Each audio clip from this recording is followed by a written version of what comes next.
Okay, start करते हैं polity. और पॉलिटी में हम लोग पढ़ रहे थे fundamental rights and the last lecture we have discussed about the right to equality which includes article 18 से 14 से 18, है ना।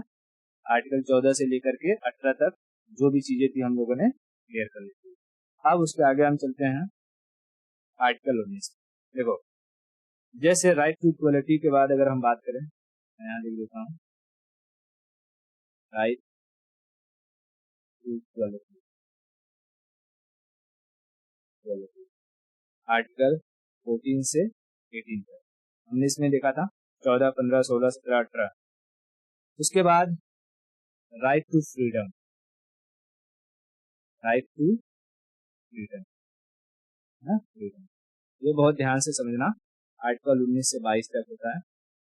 कहता है स्वतंत्रता का अधिकार, स्वतंत्रता का अधिकार, जिसमें जो आर्टिकल 19 है, आर्टिकल 19 में हमें कई तरीके की आजादी मिलती है। ठीक है, आर्टिकल 19 इसमें हमें कई तरीके की आजादी मिलती है। पहले मैं वो सब लिख लेता हूँ और फिर एक एक को समझाता हूँ। जैसे इसमें ए में कहता है राइट टू एक्सप्रेशन या एक्सप्रेस, राइट टू एक्सप्रेस, हमें एक्सप्रेस करने का अधिकार है, फ्रीडम है। ठीक है, freedom to express, freedom to express. दूसरा कहता है कि हमें असेंबल होने का अधिकार है, असेंबल, असेंबल, ठीक है, असेंबल। फिर कहता है, दो की जगह बी लिखेंगे, अगर हिंदी में लिखते हैं तो 1 2 3 आता है, इंग्लिश में ABCD आता है। ठीक है, फिर सी में आता है कि हम एसोसिएशन बना सकते हैं, ये समझाऊंगा सर, एसोसिएशन। बी में कहता है, बी में कि हम कहीं भी फ्रीली मूव कर सकते हैं, फ्रीली मूवमेंट, फ्रीली मूवमेंट। ई में कहता है कि हम देश में कहीं भी जाकर के सेटल हो सकते हैं, रह सकते हैं, यानी reside, reside and settlement, and settlement, settlement. F में था कि हम प्रॉपर्टी खरीद सकते हैं, प्रॉपर्टी, कहीं पर भी प्रॉपर्टी खरीद सकते हैं। ये था, अभी है नहीं, बताऊंगा इसको कहाँ से, इसको निकाल करके कहाँ फेंक दिया गया। और एफ, एफ में सॉरी जी, जी में कहता है कि हम अपने मन का प्रोफेशन चूज कर सकते हैं, प्रोफेशन यानी काम काज, प्रोफेशन। ठीक है, आर्टिकल 19 में हमें ये कितना 1 2 3 4 5 6 7 7 तरीके के राइट्स मिलते हैं, जिसमें से प्रॉपर्टी वाले राइट्स को रिमूव कर दिया गया है फंडामेंटल राइट्स के अंदर से, और अब बच गए हैं 6 तरीके के राइट्स। ठीक है, आर्टिकल 19 के अंदर अगर हम देखें ABCD में ABCDEF को हटा दो G, और वैसे नॉर्मली 6 राइट्स बच गए हैं। पहले 7 हुआ करते थे, अब 6 हो गए हैं। ठीक है, आर्टिकल 19 के अंदर इतना क्लियर है दिमाग में।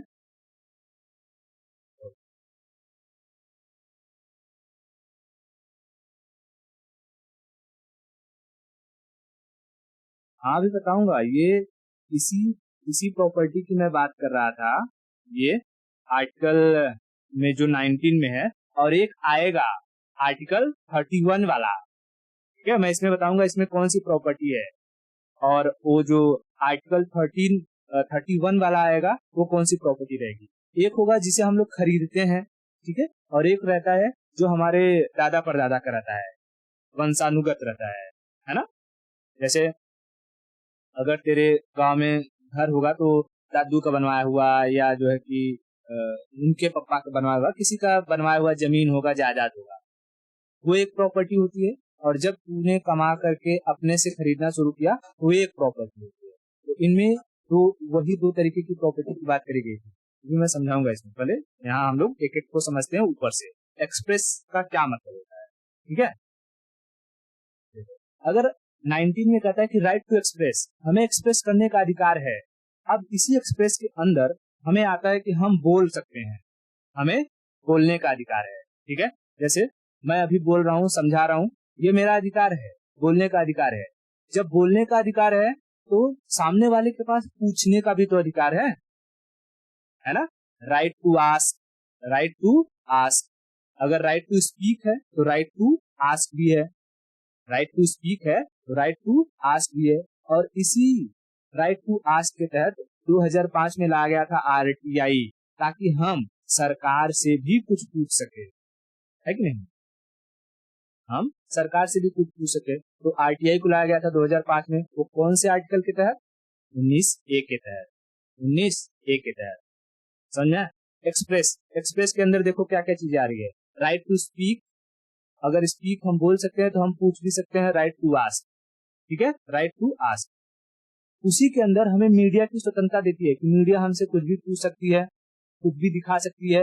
लेकिन अभी यहाँ ध्यान में रखना, जब हम कह रहे हैं कुछ भी, तो कुछ भी का मतलब कुछ भी नहीं, क्योंकि हमारा फंडामेंटल राइट क्या है? एब्सोल्यूट है, एब्सोल्यूट नहीं है, एब्सोल्यूट नहीं है। इसका मतलब हम कुछ भी नहीं बोल सकते, हम कुछ भी नहीं पूछ सकते, हम कुछ भी नहीं दिखा सकते, हमारे ऊपर लिमिटेशंस है। अगर कहेगा कि जैसे क्या नहीं दिखा सकते, क्या नहीं बोल सकते, तो हम देश की यूनिटी और इंटीग्रिटी के खिलाफ नहीं बोल सकते। यानी हम कोई ऐसा भाषण नहीं दे सकते जो देश को तोड़ने की बात करेगा। पहला नंबर क्या याद रखना है? Against unity and integrity, against unity and integrity. क्या हम देश की यूनिटी और इंटीग्रिटी के खिलाफ बोल सकते हैं? नहीं। क्या कोई ऐसी जानकारी निकाल सकते हैं जो हम मतलब कुछ ऐसी जानकारी पूछ सकते हैं जो देश की यूनिटी और इंटीग्रिटी के लिए खतरा हो? जा करके हम क्या ये पूछ सकते हैं कि सरकार से कि आरटीआई लगा करके बताओ जो है कि हमारे रॉ एजेंट कहाँ कहाँ है? हमारा अधिकार है राइट टू आस्क, कर सकते हैं ऐसा? नहीं कर सकते, क्योंकि सिक्योरिटी का मामला आ जाता है। तो वहीं पर कहता है कि हम देश की सिक्योरिटी से लेकर के कोई जानकारी है उसे पूछ नहीं सकते। सिक्योरिटी का कोई मुद्दा है, अगर तुम्हें पता है तो तुम उसे पब्लिक नहीं कर सकते हो, चाहे तुम कितने बड़े पोस्ट पर हो। दूसरी चीज क्या नहीं कर सकते? सिक्योरिटी, ठीक है, सिक्योरिटी। पहला यूनिटी एंड इंटीग्रिटी, दूसरा सिक्योरिटी, यूनिटी एंड इंटीग्रिटी, दूसरा सिक्योरिटी। तीसरी चीज, अगर हमें बोलने का अधिकार है तो इसका मतलब ये नहीं कि हम किसी को कुछ भी बोल दे, किसी के मान सम्मान के बारे में ठेस पहुंचा दे, किसी को जाकर के गाली दे दे या कुछ भी अपशब्द बोल दे। तो हमें किसी की मोरालिटी या कहते हैं ना कि वो भावना को ठेस नहीं पहुंचाना है, ठीक है, मोरालिटी। तीसरी चीज क्या है? मोरालिटी, मोरालिटी, ठीक है। तो इतनी चीजें क्लियर हैं भाई कि हम देश की यूनिटी, इंटीग्रिटी, सिक्योरिटी और किसी की मोरालिटी के खिलाफ कुछ भी नहीं बोल सकते, ठीक है, ओके। और चीजें क्या हो सकती हैं? जैसे हम कोर्ट के खिलाफ नहीं बोल सकते। जैसे सुप्रीम कोर्ट है, सुप्रीम कोर्ट ने कोई डिसीजन दे दिया तो हम ये नहीं कह सकते कि हाँ ये जो है तुमने कैसा डिसीजन दिया, गलत दिया, पत्थरबाजी कर सकते हैं, ऐसा नहीं कर सकते हैं, ठीक है।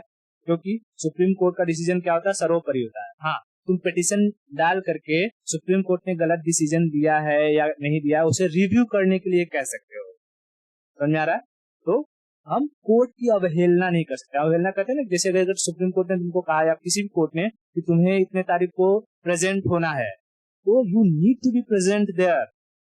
अगर तुमने नहीं किया तो कोर्ट जो है क्या कर देगी? तुम पर कार्रवाई कर देगी, मानहानि का मुकदमा दायर कर देगी, अवमानना का मुकदमा दायर कर देगी, ठीक है। तो हम कोर्ट की अवमानना नहीं कर सकते हैं।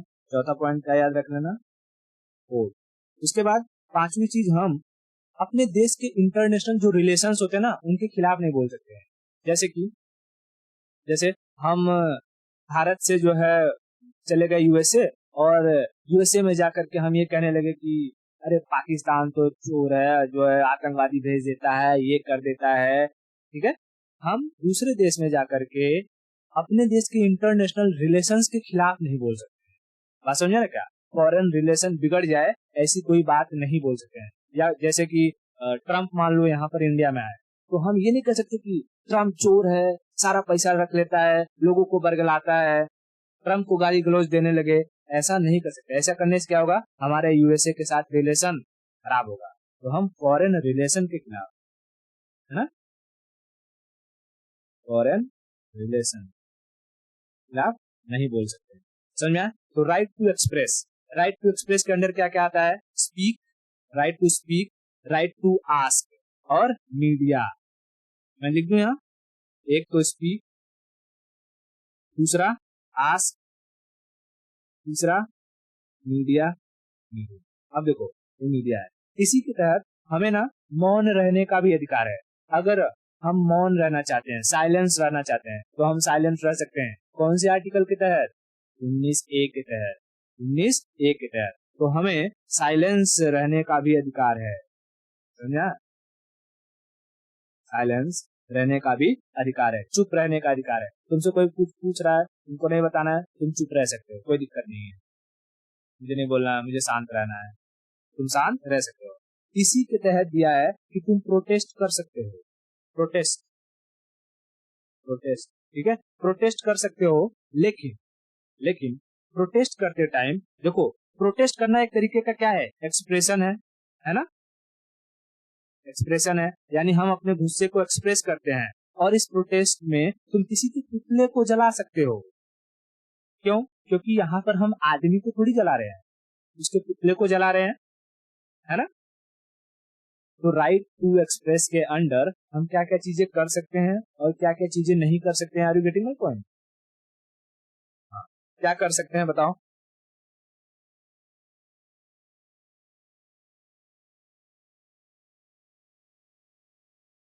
हम्म हम्म हाँ, प्रोटेस्ट कर सकते हैं। और क्या नहीं कर सकते हैं?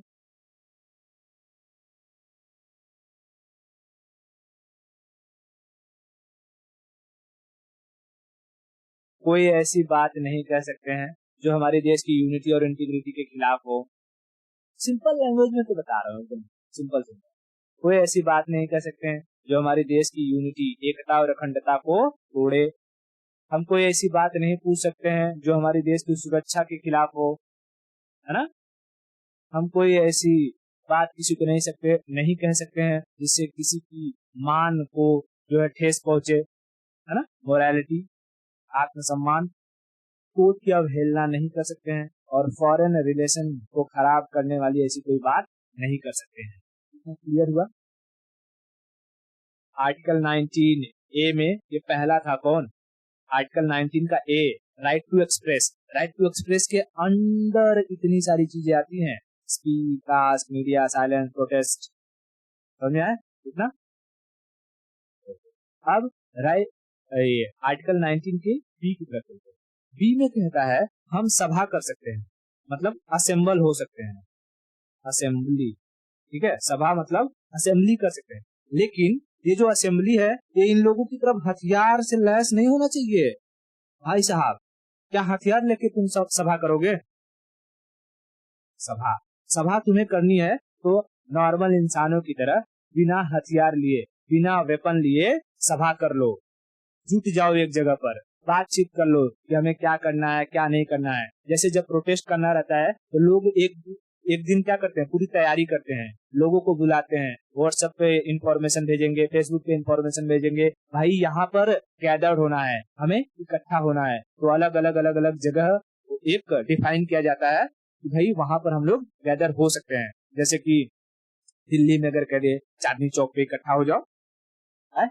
आजाद मैदान में इकट्ठा हो जाओ, है ना? तो ऐसे ही हर शहर में क्या दिया जाता है, एक जगह डिसाइड किया जाता है जहां पर लोग प्रोटेस्ट कर सकते हैं। क्यों? क्या हम रोड पर प्रोटेस्ट कर सकते हैं? नहीं कर सकते हैं।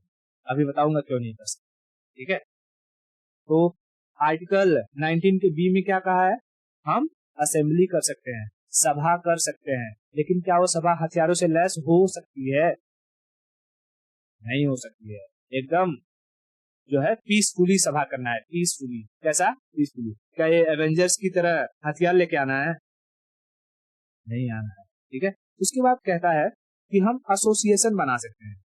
एसोसिएशन, एसोसिएशन, एसोसिएशन मतलब संगठन, संगठन। यानी अगर तुम्हें ये करना है कि हमें एजुकेशन के खिलाफ कोई प्रोटेस्ट करना है, बट उसके लिए एक हमें संगठन की जरूरत है जो मिल करके अलग अलग राज्यों में लोगों को समझाए, बताए कि हमें एजुकेशन को लेकर के किस तरीके का ट्रांसफॉर्म चाहिए, हमें गवर्नमेंट से कैसी मांग करनी है ना।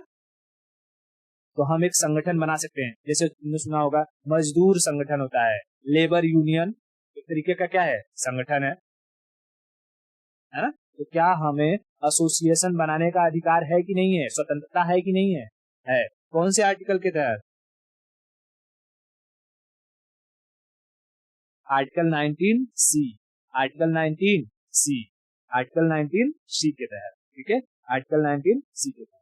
फिर यही आर्टिकल 19 कहता है कि हम कहीं पर भी फ्रीली मूव कर सकते हैं देश में, चाहे मुझे मुंबई में जाना हो मुंबई चले जाएंगे। क्या मुंबई से यूपी जाने के लिए कोई वीजा लगता है, पासपोर्ट लगता है, कोई रोकता है कि तुम यूपी से जो है मुंबई या मुंबई से यूपी नहीं जा सकते हो, क्यों नहीं रोकता है, कौन सा आर्टिकल उन्हें जो कि परमिशन नहीं देता है,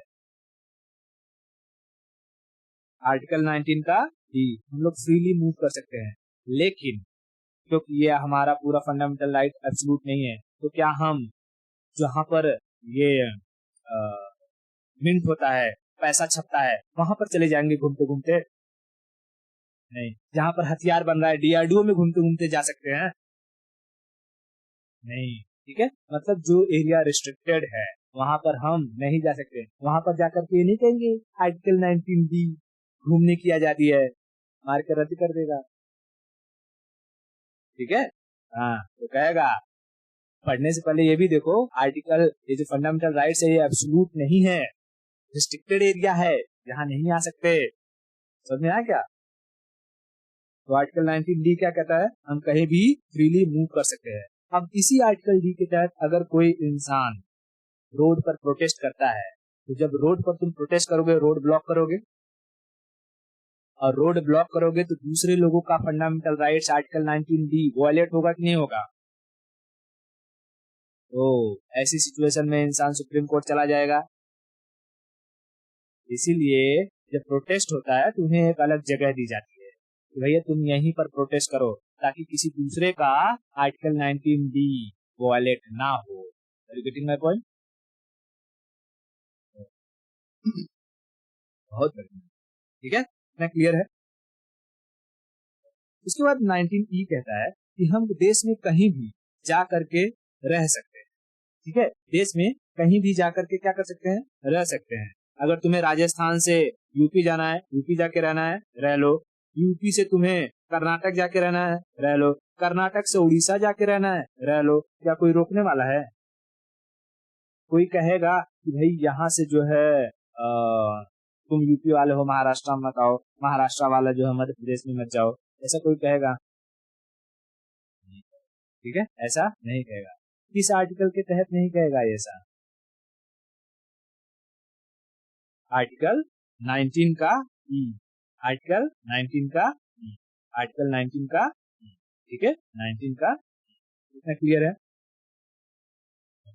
अब देखो 19 की एफ में कहता था राइट टू प्रॉपर्टी, लेकिन ये प्रॉपर्टी कैसी होती थी, जैसे कि तुमने कोई प्रॉपर्टी अक्वायर करी है, ठीक है, खरीदा हुआ है, समझ में आ रहा है, तुमने कोई प्रॉपर्टी खरीदा हुआ है। अब जैसे ये प्रॉपर्टी तुम्हारा घर है, और मान लो कि गवर्नमेंट ने कोई प्लान निकाला कि भाई यहाँ से हाईवे गुजरेगा, और जब हाईवे गुजरेगा तो ये सारा एरिया चाहिए उनको, लेकिन तुम कह रहे हो कि नहीं, हम अपना जो ये घर है वो नहीं बेचेंगे, यहाँ का ये जो जमीन है उसे नहीं देंगे, तुम एक काम करो हाईवे को घुमा लो मेरे घर के साइड से, ऐसे कर लो। तो गवर्नमेंट क्या करेगी, ऐसे घुमा घुमा के रोड बनाएगी।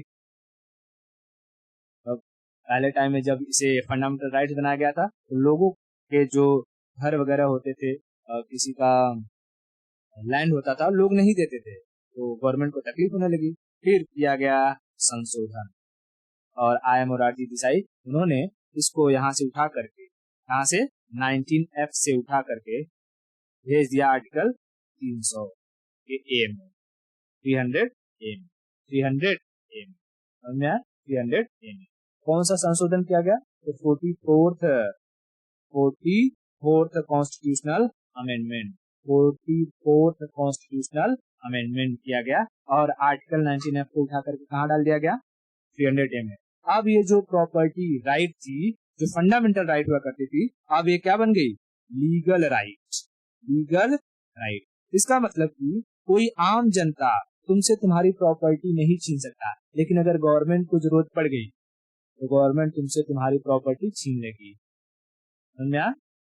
लेकिन फंडामेंटल राइट में क्या गवर्नमेंट तुम्हारी प्रॉपर्टी छीन सकती थी? नहीं छीन सकती, क्या नहीं छीन सकती थी। तो क्या अब ये जो राइट टू प्रॉपर्टी है, ये हमारा फंडामेंटल राइट है? नहीं, ये कौन सा राइट बना है? अब ये एक लीगल राइट बन गया है। लीगल राइट कितना क्लियर हुआ? अब आगे चलते हैं तो हमें आता है 19G।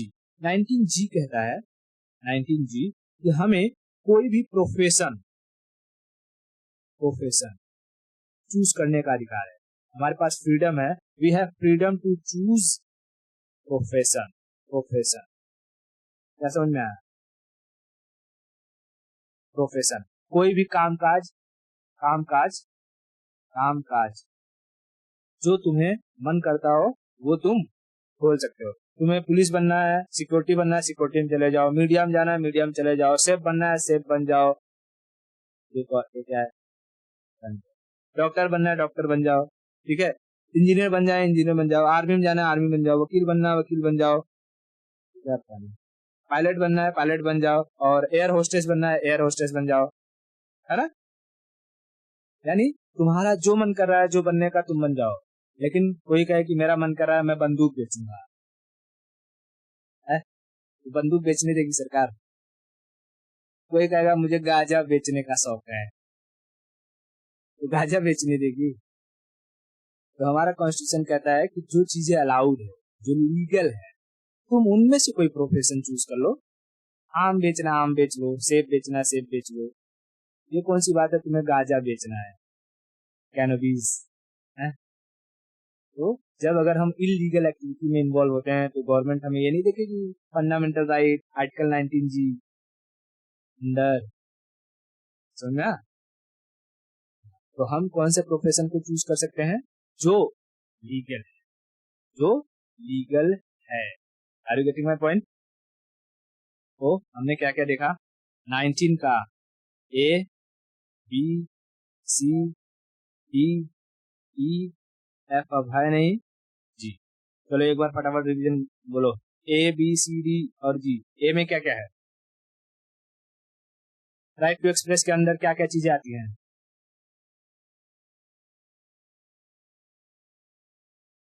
Right to speak, right to ask, media, silence, protest करने का अधिकार, सब ए में है। बी में असेंबली। क्या असेंबली हथियारों से भरी हो सकती है? नहीं हो सकती है। तो हमें पीसफुल असेंबली करनी है, पीसफुल सभा बनाना है, सभा करना है। ठीक है। सी एसोसिएशन यानी संगठन बना सकते हैं, जैसे मजदूर संगठन। ठीक है, मजदूर संगठन। डी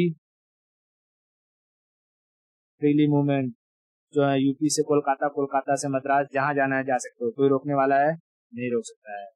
ठीक है।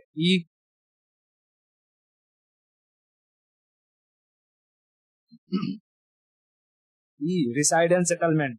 रिसाइड एंड सेटलमेंट, भारत में जहां रहना है रह सकते हो, है ना? भारत में जहां रहना है, जिस स्टेट में रहना है रह सकते हो। जाओ वहां पर घूमते घूमते मन किया जम्मू कश्मीर में रहने का, जमीन खरीद लो, घर बनाओ, रह लो, कोई दिक्कत, कोई रोकेगा?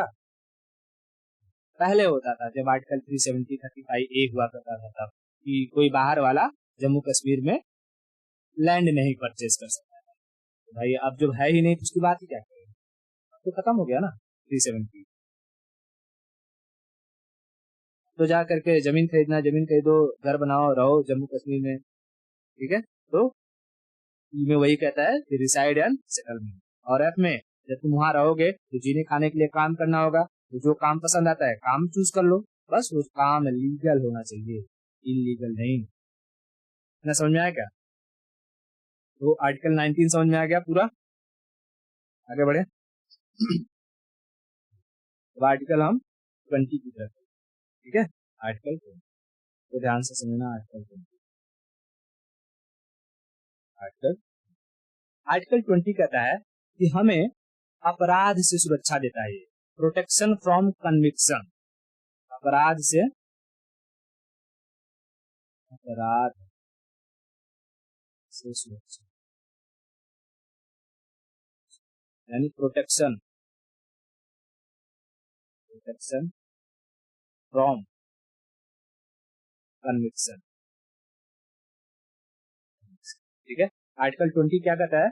प्रोटेक्शन फ्रॉम कन्विक्शन, अपराध से सुरक्षा, अपराध से सुरक्षा। अब इसका मतलब समझो, इसमें कहता है कि अगर पहले बात तो तुमने कोई अपराध किया, जैसे मान लो कि तुमने किसी का घड़ी चुरा लिया, ठीक है, तुमने की चोरी, घड़ी चुराया, घड़ी चुराना, पकड़ा गए, पुलिस स्टेशन में गए, पुलिस स्टेशन केस हुआ और तुम्हें जज के सामने पेश किया गया। तो जज कहेगा कि एक काम करो, उसने चुराया घड़ी, घड़ी पहनते हैं हाथ में, और उसका हाथ काट दो, इसका हाथ काट दो, हाथ काट दो। चलो, तो मैंने कहा कि जैसे जज ने अगर कह दिया कि भाई चोरी किया है, हाँ घड़ी चुराई है, तो उसका हाथ काटो। तो पूछा क्यों?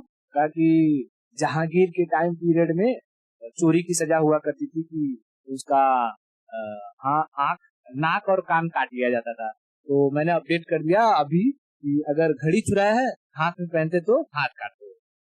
तो फिर तू कहेगी कि मैंने तो क्वालिटी पढ़ा है और उसमें ऐसा लिखा है कि भाई जो करंट लॉ है आज के टाइम पीरियड में, जो हमारे कॉन्स्टिट्यूशन में लॉ बना हुआ है, उसके अकॉर्डिंग मुझे सजा मिलनी चाहिए।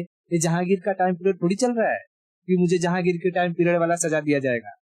ठीक है, तब जज समझ जाएगा कि तूने पॉलिटी पढ़ा है। तब वो क्या कहेगा, ठीक है अच्छा चोरी किया है तो उस पर जुर्माना लगा दो, अगर 1 लाख की घड़ी है तो 1.5 लाख रुपया इसके ऊपर जुर्माना ठोक दो।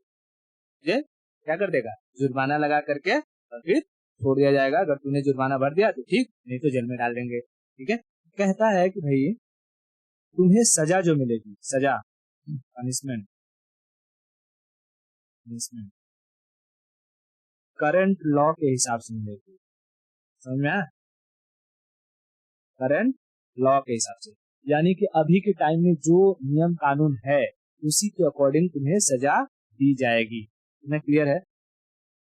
आर्टिकल 20 में क्या कहता है? प्रोटेक्शन फ्रॉम कन्विक्शन, अपराध से सुरक्षा। इसमें पहली बात कहता है कि अगर तुमने कोई अपराध किया है तो तुम्हें सजा उस वक्त के नियम कानून के अनुसार दिया जाएगा, न कि पुराने नियम कानून के अनुसार। ठीक है, उसके बाद दूसरी चीज कहता है कि अगर तुमने कोई एक क्राइम किया है, ठीक है, तो एक क्राइम की एक ही सजा होगी, एक ही बार। ठीक है, एक ही बार सजा मिलेगी। जैसे तुमने एक बार मर्डर किया है तो तुमको एक ही बार जो है इसका चाहे उम्र कैद की सजा हो जाए, चाहे फांसी की सजा हो जाए, एक ही बार सजा मिलेगी। एक क्राइम की एक बार सजा, one crime one crime one punishment, one one crime one punishment, एक क्राइम की एक ही बार सजा। ऐसा हो सकता है क्या कि तुमने कोई घोटाला कर दिया और उस घोटाले में पकड़े गए, मान लो कि डीएम बन गए, और डीएम में भाई पता चला कि तुमने किसी से 25 करोड़ रुपया ले लिया और पकड़ा गए, तो उसके बाद तुमको जेल हो गई। तो फिर जब तुम जेल से 10 साल की सजा होगी, जेल से छूट करके आओगे, तो क्या फिर तुम्हें उसी चोरी के केस में वापस से सजा दिया जा सकता है? नहीं दिया जा सकता, क्योंकि तुमने अपने एक क्राइम के लिए एक बार सजा भुगत लिया है। ठीक है, तो one crime one punishment, one crime की वन पनिशमेंट। ठीक है, पनिशमेंट कब के नियम के अनुसार दी जाएगी? उसी वक्त के नियम के अनुसार। करंट लॉ, जब तुमने ये क्राइम किया है उस वक्त क्या नियम कानून है उसके अकॉर्डिंग ही पनिशमेंट दी जाएगी, और एक क्राइम की एक ही सजा दी जाएगी। इतना क्लियर हुआ? तीसरी बात कहता है कि तुम अपने खिलाफ गवाही नहीं दे सकते, testimony, testimony against yourself, against yourself. ठीक है, जैसे नहीं दे सकते। जैसे कि अगर तुम्हारे घर के बाजू में किसी का मर्डर हो गया, ठीक है, क्या हो गया, घर के बाजू में किसी का मर्डर हो गया और पुलिस आई, किसी ने कहा कि इसी ने मारा है, मतलब तूने मारा है, और तेरे को उठा कर लेके गई, जेल में खूब पिटाई हुई और जेल में कहा कि कबूल करो तुमने मारा है, तो तूने कह दिया ठीक है मैंने ही मारा है, तो वो प्रूफ ले जा करके दिखाएगा किसको, जज को, तो जज कहेगा कि इसकी गवाही का तो कोई वैल्यू ही नहीं है, क्योंकि आर्टिकल 20 क्या कहता है, कोई भी इंसान अपने खिलाफ गवाही तो दे ही नहीं सकता, है ना। हो सकता है कि उस इंसान से जबरदस्ती गवाही दिलवाया गया हो, तो जज कहेगा कि कोई और है जिसने देखा है जो गवाही दे सकता है कि नहीं इसी ने उसका मर्डर किया है। पुलिस वाला कहेगा नहीं, और जज कहेगा तो छोड़ दो इनको, और जज छोड़ दो, ठीक है, तो पुलिस छोड़ दो। तो आर्टिकल 20 इंपॉर्टेंट है कि नहीं है, बहुत इंपॉर्टेंट है। अगर आर्टिकल 20 हट गया, ठीक है, आर्टिकल 20 अगर हट गया तो रातों रात किसी को भी हम लोग क्रिमिनल घोषित कर सकते हैं, उसे कोई भी सजा दे सकते हैं, है ना, उसे कोई भी सजा दे सकते हैं। इतना क्लियर है बात। आर्टिकल 19 और 20 क्या कहता है, आर्टिकल 20 क्या कहता है बताओ फटाक से एक बार।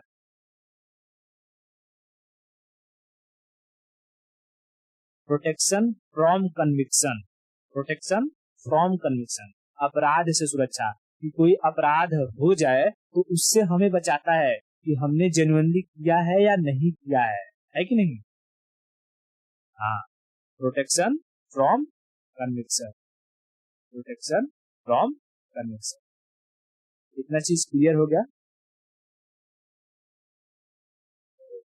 ठीक है। तो आज के लिए इतना रखते हैं, और बाकी का जो आर्टिकल है, आर्टिकल 21 हो या उसके आगे का, वो हम लोग नेक्स्ट, ठीक है।